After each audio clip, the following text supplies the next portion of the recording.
Okay. This is kind of neat that I can take the time to draw instead of dealing with it within the classroom with constraints of time.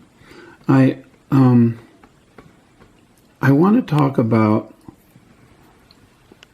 the Wavy chicken wire machine invented by a friend of mine named Ron Davis in Bolivia, in La Paz, Bolivia. This genius and big-hearted man has like 5 or 6 patents in Bolivia for different inventions that he is bringing to the disenfranchised of the world by keeping costs down.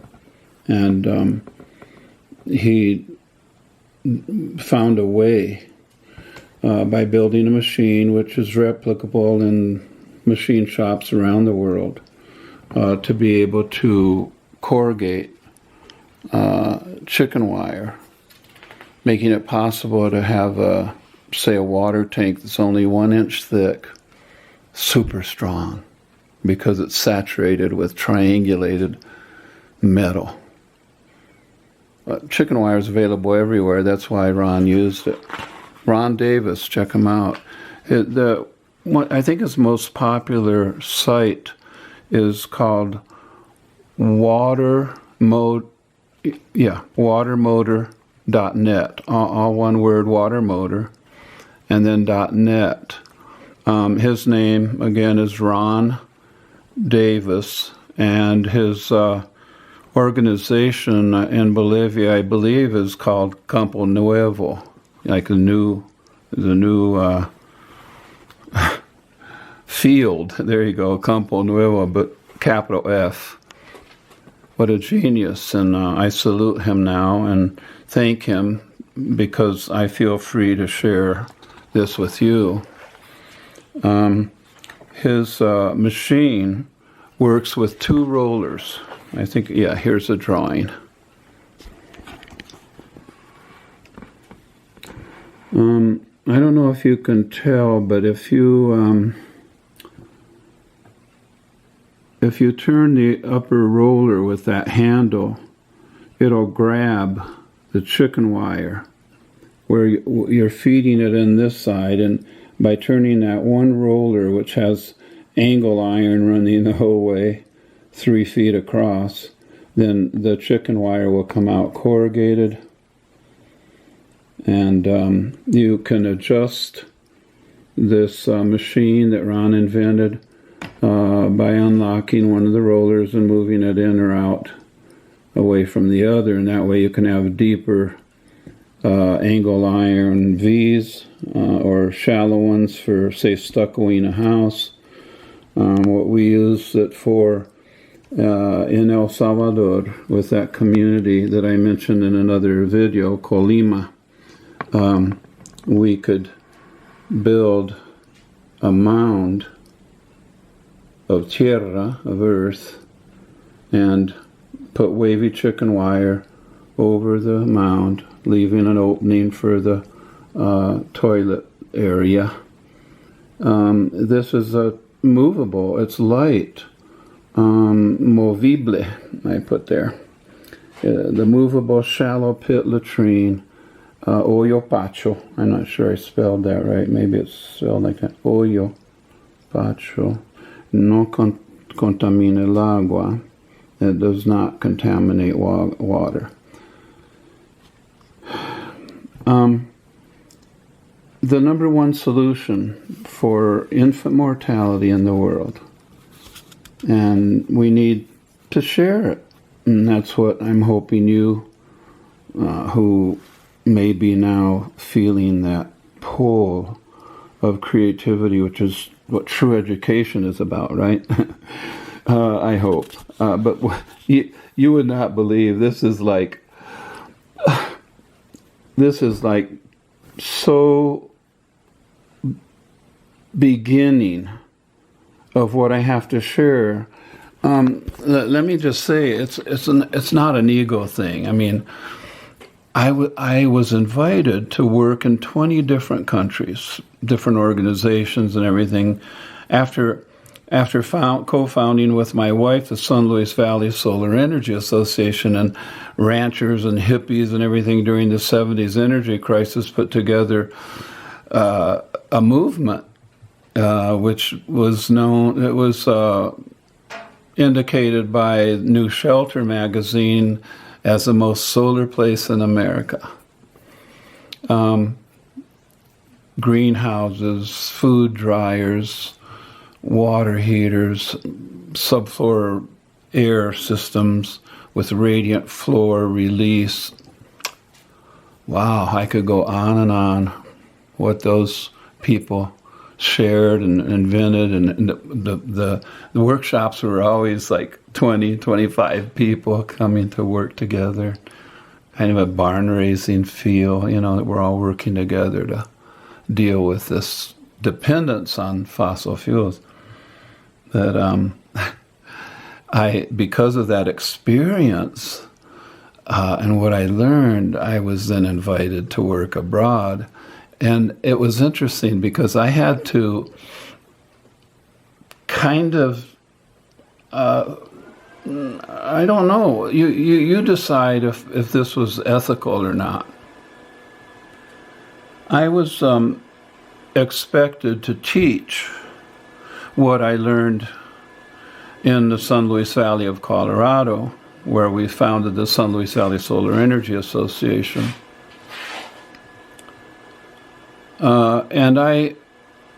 And because I was being paid by the Presbyterian Church to take this information to the people of the world, I decided to say, okay, I'll do that, without explaining that there's no way I could teach what an appropriate technology is for people in Central America until I had lived with them and understood what their concerns were, and to help them work with this understanding that what they have abandoned and been forced to abandon by the Spanish conquest had great value. And I'm here to tell you what I see of value in the Baharica construction, which is earthquake resistant, and how adobe is not an appropriate technology at all where the earth moves, unless it is traditional technology like the Taos Pueblo over here, just, an hour away, has survived earthquakes, and it's 3 stories adobe tall. They don't have rebar in there. It's because it's built like the cob wall in my greenhouse with patties that interlock. Check it out. This is interesting. New Zealand, okay? If you go to the internet and you put in New Zealand and then put Cobb, C-O-B, house, okay? New Zealand, Cobb house. What will come up will be a 3-story cob building, no rebar in the walls, nothing, just mud and straw. 3 stories high, which survived an 8-point on the Richter scale earthquake. All around that house, frame buildings fell, collapsed, all around it. It is a traditional, you might say, original peoples, from the original peoples, as the Bolivians like to call themselves, the Aymara, the people who come from ancient times, the original people. That's fascinating. They have taught me so much, and it is all community-based, and that's what I'm calling this sharing with you, the sharing of community-based technologies which have been successful, and but have no venture capital behind them to spread it around the world. And so for me, it's a great honor and privilege that Dr. Richard Bailey has invited me to put on the internet with the help of you and of many others, since I have to move out of the state. I am going to spend the next few days here in Vallecitos, New Mexico, where I live, putting together the most important stuff that I learned. It's mind-blowing. In many cases, it's mind-blowing. And so much good news. Wait till we do under ag or agriculture. Wait till we look into regenerative agriculture. I'm going to tease you a bit. The answer to the immigration problem, that's your home assignment. Try to figure out how regenerative agriculture, if the people of the U.S. demanded that all agriculture go regenerative, how could that solve the immigration problem and reverse climate change? That's the good news we're looking at. But I kind of got sidetracked. But getting back to the wavy chicken wire, you have to understand, I took a picture today of the bank where there's an acequia like 20 feet up off the road, and there's this bank, and the acequia was starting to desbordar, to break through. And it was tunneling where an old tree root went down and went out down below in the bank, and it was eroding away. And so we got this wavy chicken wire and just lined the acequia, the irrigation ditch, with a wavy chicken wire, and put down maybe three or four cement bags, just 1 inch thick, to cover the chicken wire, covered up the entire area that was damaged, and the water makes this 90-degree turn and goes back into the fields now. And that whole area is filling in gently and softly with the years of erosion that are actually patching up. I mean, it is probably a type of erosion, but it's filling that whole area up again and reinforcing that bank. It was $50 for a 25-foot section of the ditch. These ditches are like 4 feet down, 4 feet across, 5 or 6 feet actually on the sides at times. But where we were, we only went about 4 feet down, 4 feet across, 4 feet up with chicken wire, and covered it all with cement using a spatula, cuchara. It's interesting. I learned the word, actually watching a water tank being built with this technology.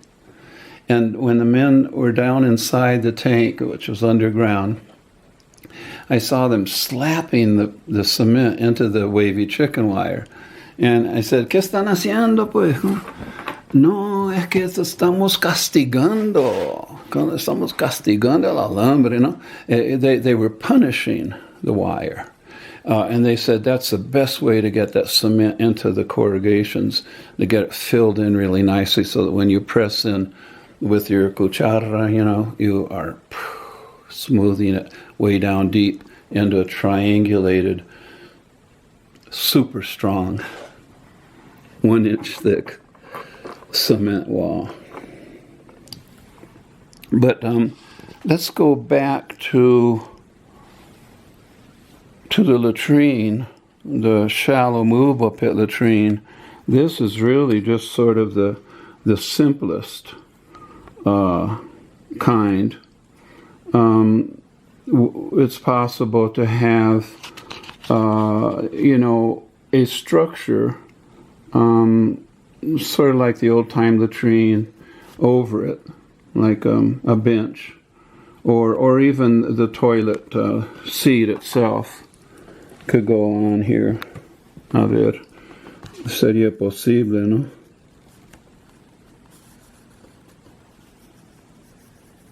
Tener acá el inodoro, the toilet seat.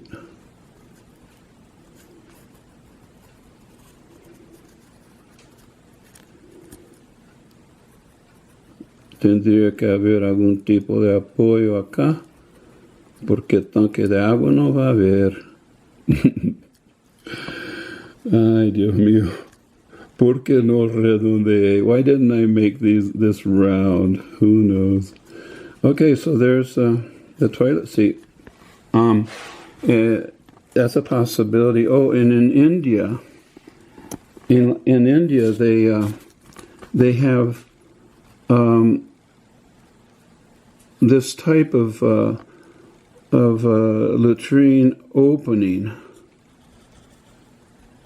just as we have in our design, but all I recall was a flat surface, which would be 3 or 4 inches thick of cement with rebar and all that kind of stuff. Anyway, so in India, I noticed that they made little plataformas, little platforms for your feet on each side.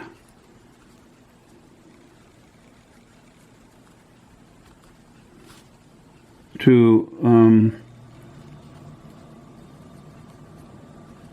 lift. Where? Oh, I'm sorry, I wasn't showing you my fabulous drawing here. Here's the opening, abertura, no el hoyo, and then on each side they would put cement plataforma para los pies, for your feet, so that these would stay elevated above the cement dome or slab. That's another posibilidad, no? And I think the whole thing could be easily picked up, as you see in a video which I have under W, Wavy chicken wire machine. Here's that information again about Ron Davis. I know that you can get information from him through watermotor.net. You can do searches on Wavy chicken wire. In fact, there's if you go to let's get this name down. Here's a local guy, Joe Gutierrez. I think Joe Gutierrez may not be needed, but Wavy chicken wire would be a search you could do like on YouTube, and you should be able to see Joe making the Wavy chicken wire using a machine which we have now available for Northern New Mexico College.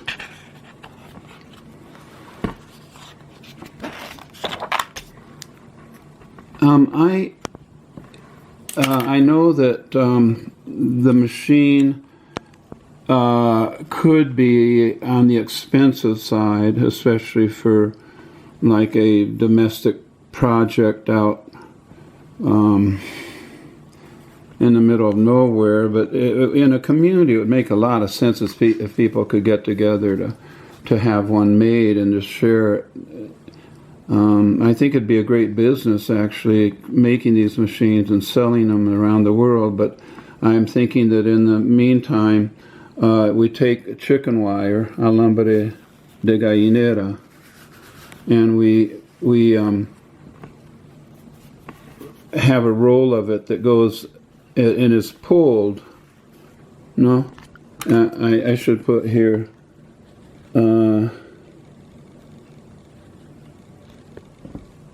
I'm going to put.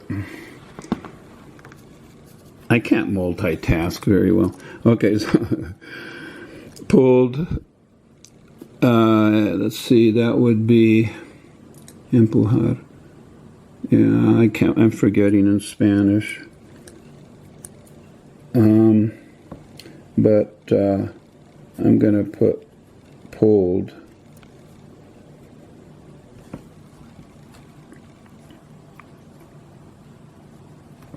And here we'll put fed.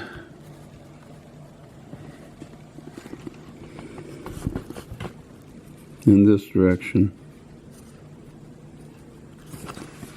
While somebody just takes a, it would have to be like on some kind of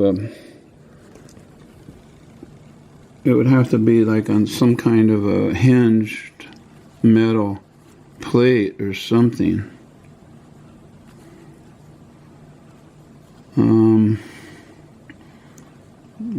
One possibility would be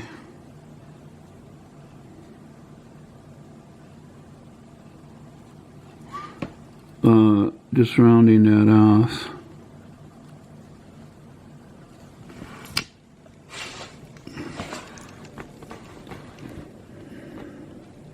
Muy creativo, pues. ¿Qué podría yo hacer?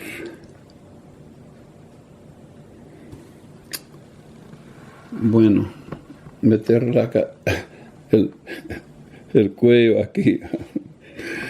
Ay, no, pobrecita. Prefiero que sea gallina, que me podría entregar algunos huevitos blanquillos, ¿no? Como se dicen por ahí. A ver, ok, pulled. So, entonces el cemento es puesto aquí encima del alambre corrugado, ¿no?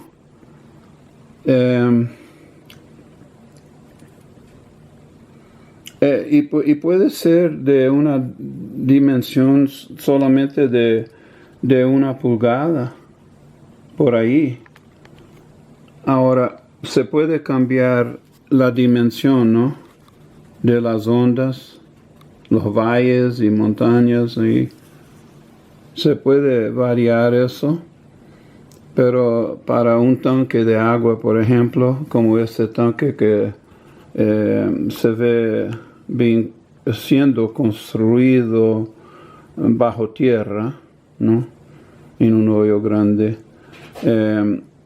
La primera cosa que tiene que hacer es agregar cemento puro y un poco de agua a las orillas del tanque. Add cement right to the soil and push it in with moisture, with someone watering from above, and create a soil cement barrier so that when you then hang wavy chicken wire over that after it sets up, it doesn't steal the moisture from the cement that you will add. Remember that at the base of the tank, you have to add more chicken wire because this is where all the weight of the water is. There's actually very little lateral weight. So I put here 3 capas, 3 layers del alambre en el fondo. Y ahí digo algo que aprendí, que se puede amarrar